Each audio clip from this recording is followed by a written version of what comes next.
Peggy 3. With money being such an important part of contemporary football, it's vital that Football Manager's financial model is as realistic as possible. To keep on top of this, we've made a number of significant tweaks in FM13 that make finances for both clubs and individual players more realistic. One significant change is that each country's specific tax regime is now taken into account when players negotiate their contracts.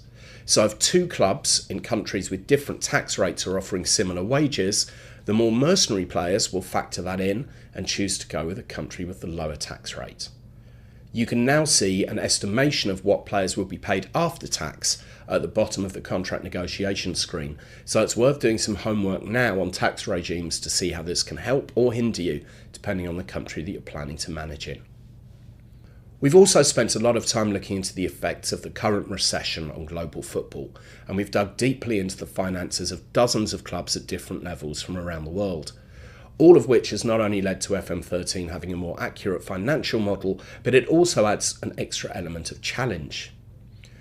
One of the things that we noticed when doing this was that we were actually massively underestimating non-football costs, which essentially mean things like rent and the wages that are paid to non-footballing staff. By improving this area, we've been able to make the clubs operate more like their real-life counterparts. If you're worried that this will make finances more complicated than in previous FMs, you will be pleased to know that that's not the case for you as the manager. This is because you can now also see what your projected finances are for the coming months and years, which help you plan. When you go onto the finances screen, there's now a new tab alongside summary, expenditure, income and salary, which is called projection, and clicking on it shows you predicted figures for turnover, expenditure, profit or loss, total wage costs and your balance. It also displays information projecting what player wage bills will be for the next 3 seasons. A brief statement on the projected state of your club's finances is also included in your monthly board confidence update, so it'll be easier than ever before to keep track of your club's financial security and to plan for any periods of possible financial trouble. So those are a couple of the main changes to the financial model in FM13.